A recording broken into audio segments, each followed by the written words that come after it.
So while this drive-through is very wrapped, I tried to show a shot, but it wouldn't let me flip the camera back once I hit record.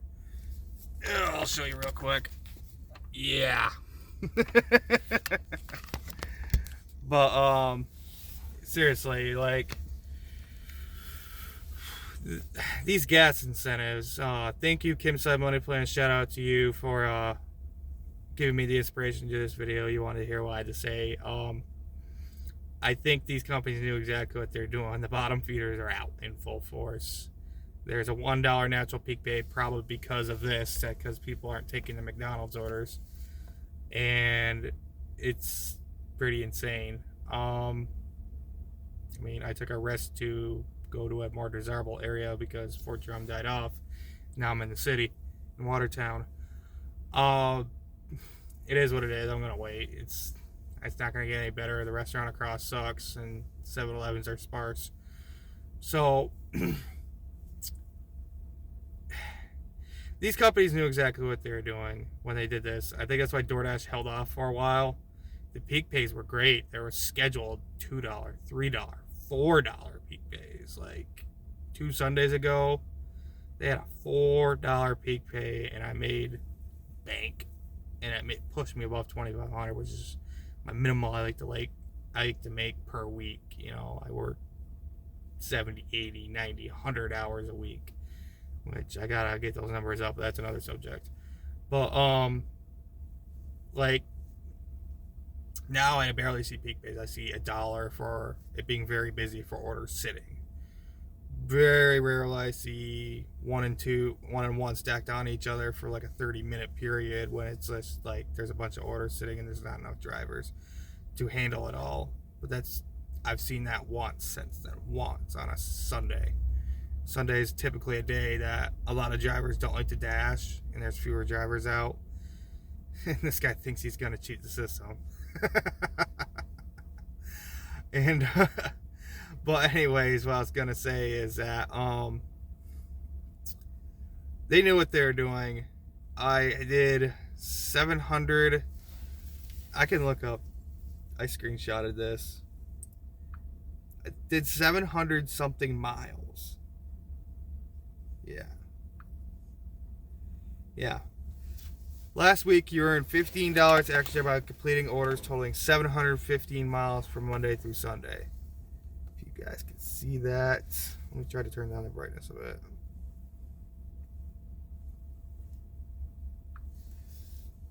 Okay, yep. See it? But maybe it's backwards because of the front-facing camera. But, like, it doesn't even stack.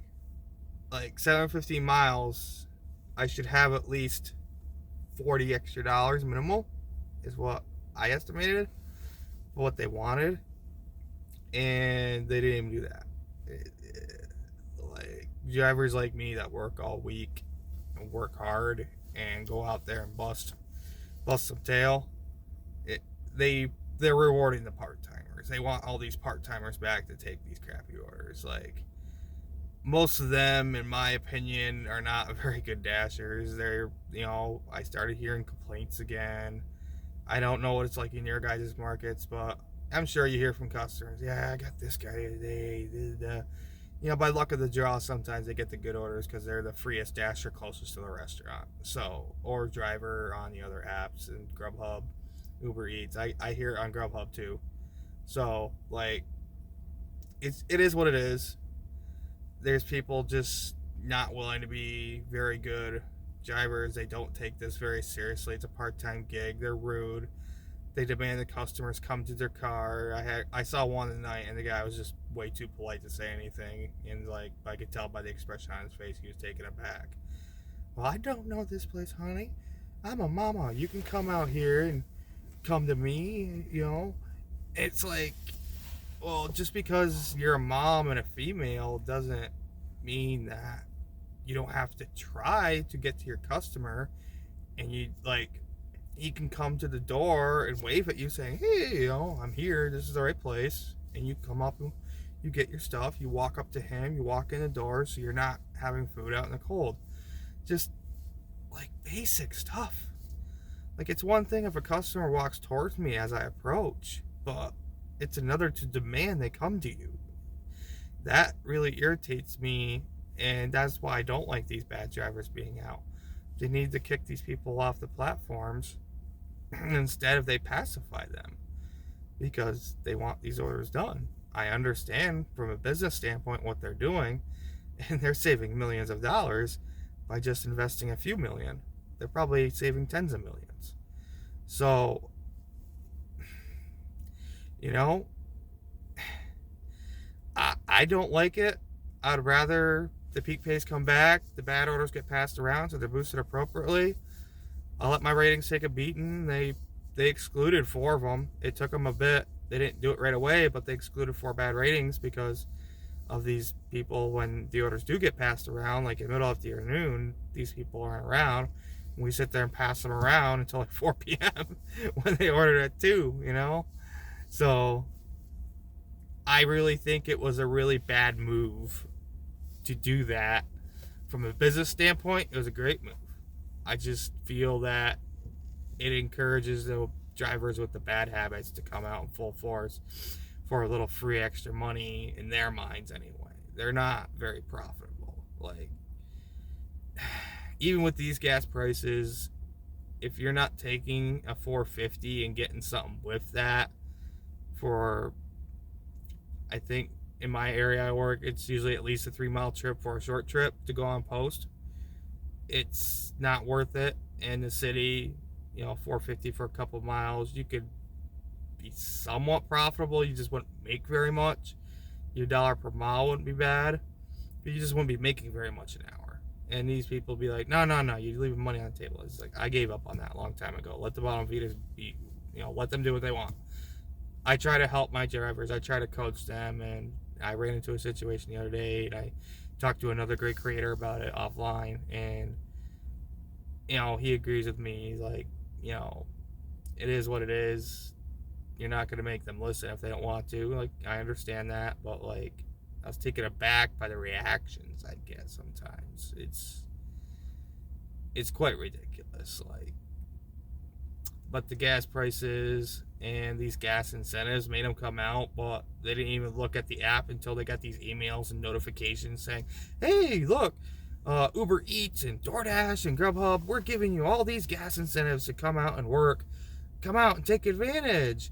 It's like, well, there's nothing to take advantage of. Like, you're paying us pittance to get these orders done, and from a business standpoint, it saves you money, but the customer still gets a bad experience because, you know, these drivers do sometimes get the better orders just by random luck, you know, because they're the closest, freest available driver. And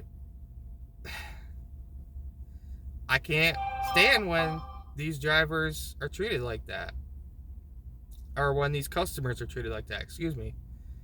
And then us better drivers get a bad name, and some customers look at us, oh, you dashers are the same. You're all full of excuses, and, you know, you'll have that. That's the Karens of the world. Don't let it get to you. Like, you know, we go on these, you know, we go in these break rooms as far as, like, you know, you can join a live and chat, or you just be on the camera on StreamYard with them, and various channels do that. Like, it's not just Mr. Flex, but he's the OG. I suggest you check his stuff out. But, like, you know, we go blow off steam and be about the Karen, but, like, at the same time, it gives us all a bad rep. I think that these companies can do better. Like, if they vetted drivers, I probably would have never got on because I don't have much delivery experience. The most I could say is I ran parts to the garage and back, and I was a delivery driver for a tiny bit for an auto parts store, but that was supposed to be my job there, and they had me do it like 3 times.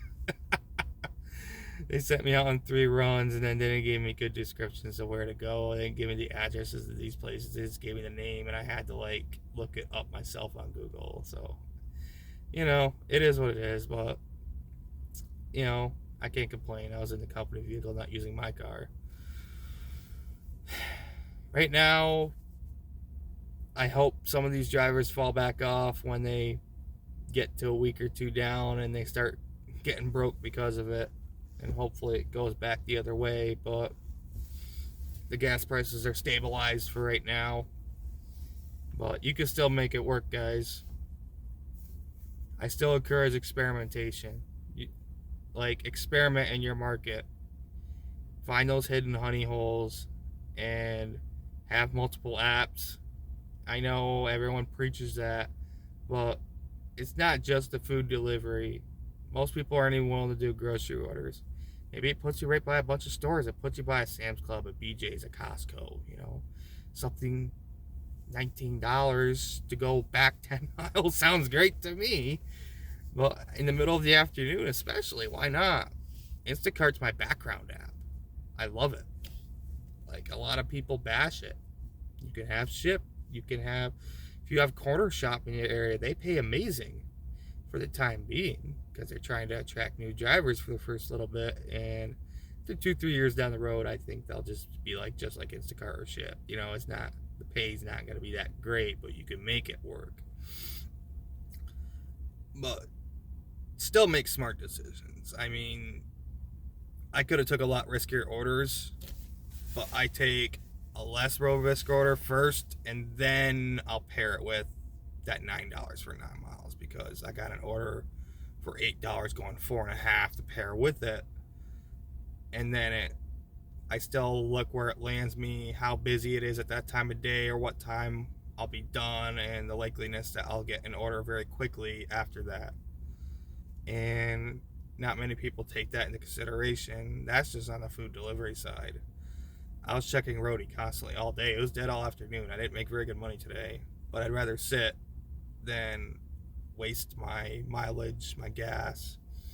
I'd be at red. I'd be on low fuel right now if I took all these bad orders or risky orders. Like, once I get into a car, I can take riskier and riskier orders. If you have a car that gets 30 or 40 miles a gallon average, like if you've got a hybrid, it don't have to be a Prius, but any hybrid that's a 4-cylinder car that gets 30 to 40, or even a good 4-cylinder car gets 30 average or like 28 average, close enough, I suggest you try to take these riskier orders that nobody wants.